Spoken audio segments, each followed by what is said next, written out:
Bem, olá, vou falar hoje sobre a formação do psicanalista.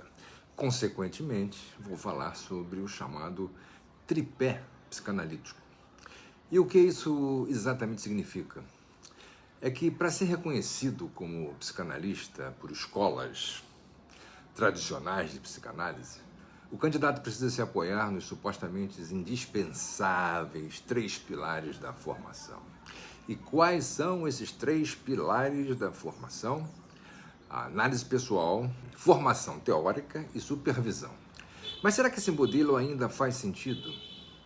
Embora muita gente não saiba, a psicanálise não é uma profissão regulamentada. E no limite, como já disse o psicanalista Lucas Napoli, aliás, o único que ensina psicanálise em linguagem humana, a qual ele mesmo denominou de humanês. A pessoa, o sujeito, o candidato que resolver se intitular psicanalista, bem ao estilo da máxima lacaniana, pode colocar na sua porta uma placa de psicanalista e torcer para que apareçam clientes que acreditem, batam a porta e paguem por uma consulta.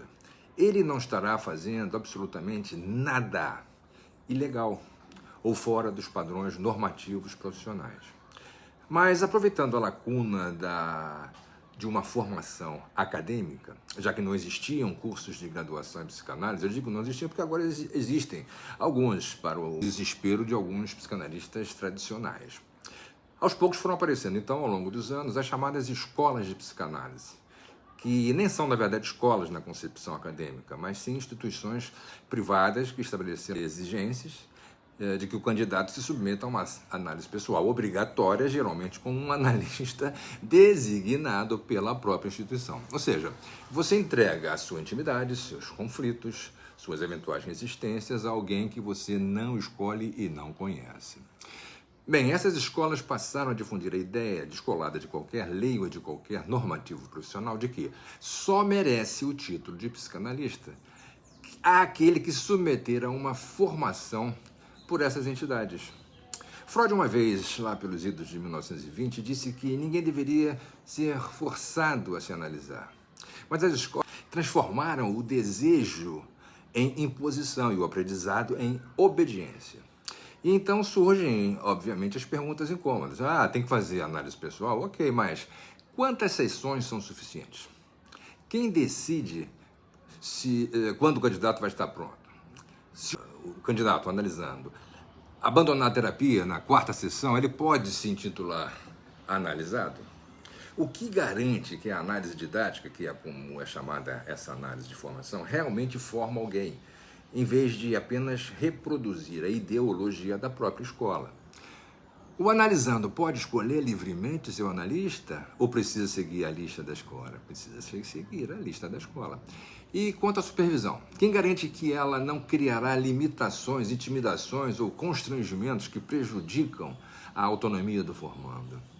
E tem que ser com o supervisor da escola, não é? Tem que ser. Por quanto tempo se estende a supervisão? Para sempre, como alguns se insinuam? Quem dá alta e libera o formando para clinicar? Se a psicanálise rejeita, em muitos casos, as noções convencionais de cura e alta, que critérios, então, são utilizados para aprovar um psicanalista em formação? Kernberg chamou o modelo de tóxico e destrutivo. Luiz Meyer denunciou o seu caráter hierárquico e burocrático. Fábio Hermann disse claramente: há uma impossibilidade ética na análise didática. E muitos outros disseram coisas semelhantes, mas ainda assim o sistema persiste. E por quê? Porque o modelo serve a um poder, mantém a hegemonia dos analistas de datas, garante prestígio e controle sobre quem entra e quem não entra no círculo. É um sistema fechado, autorreferente, sustentado por um dogma, o de que só quem foi analisado pode analisar. Isto é definitivamente um dogma. Mas quem define o que é ser analisado? Quem define o inconsciente que se pretende desvendar com essa análise didática? A hipótese de existência de uma instância psíquica que armazene traumas e desejos reprimidos ainda carece de comprovação empírica robusta. Estou falando do próprio inconsciente. A neurociência moderna já mostrou que processos inconscientes existem, mas não nos termos psicodinâmicos freudianos.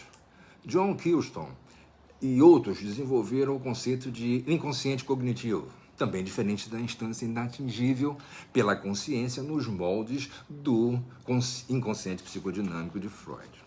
Aqui e ali, alguns psicanalistas já se arriscam a rever este conceito ultrapassado, o de que só o mago, o vidente, o guru, o pajé psicanalista, que aprendeu com o outro, que por sua vez aprendeu com o outro, que aprendeu com o outro, e assim subindo até chegar, provavelmente no topo da pirâmide, a Freud, que é o pai dessa linhagem mística. Então, por que ainda usamos essa crença dogmática como o fundamento de autoridade? A psicanálise, se quiser sobreviver, se quiser continuar, precisa deixar de se refugiar nesse misticismo do inconsciente e abrir um diálogo com o pensamento científico. Não para virar ciência experimental, mas para abandonar o dogma e consolidar o seu espaço como terapia de resultados. O tripé como modelo fixo envelheceu. A formação deve ser livre, plural, transparente. Teoria sólida, sim. Ética, sim. E mais, autodidatismo, experiência clínica e liberdade de ação, mas sem coerção, sem listas de datas para serem escolhidas, sem burocracia travestida de tradição. E que os pacientes decidam. Ah, você quer fazer do paciente, então, uma cobaia para o seu aprendizado? Claro que não. Até porque, mesmo quem segue os tais processos ritualizados de formação, também vai ter o seu primeiro analisando. E, portanto, também poderia ser acusado de estar tratando uma cobaia. Afinal, quem garante que o novo psicanalista by the book vai estar plenamente pronto para alcançar os melhores resultados logo na primeira sessão com o primeiro paciente? Talvez o tripé ainda tenha lugar, mas apenas quando for um solo de liberdade, não um altar de obediência. Que a formação do psicanalista volte a nascer do desejo de compreender, não do medo de não ser reconhecida. O que proponho, em síntese, é que o tripé deixe de ser uma obrigação e passe a ser uma escolha. Que quem queira seguir esse caminho, faça livremente. Mas que ninguém seja impedido de pensar, estudar ou clinicar por não ter se submetido a esse ritual imposto. A psicanálise não pode continuar prisioneira da própria tradição. O Christian Dunker, às vezes meio que em cima do muro sobre o tema, dessa vez foi categórico. Veja só o que ele diz. Uma ideia fundamental para a gente pensar em formação, principalmente hoje, é de que ela começa por essa instituição de que cada um é responsável pela sua formação. Cada um, quando escolhe um livro, quando escolhe um supervisor, ou quando deixa de escolher um supervisor, ou quando deixa de frequentar uma escola, um conjunto de estudos, está lidando ali com a sua própria responsabilidade, a responsabilidade que cria para si mesmo de se formar.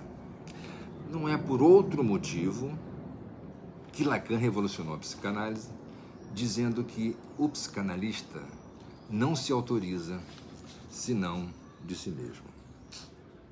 Parabéns, Dunker. É por aí mesmo. Bom, se você não se inscreveu ainda, se inscreva no meu canal, ativa aí o sininho, deixe o seu like e espero vê-los muito em breve no meu próximo vídeo. Até a próxima.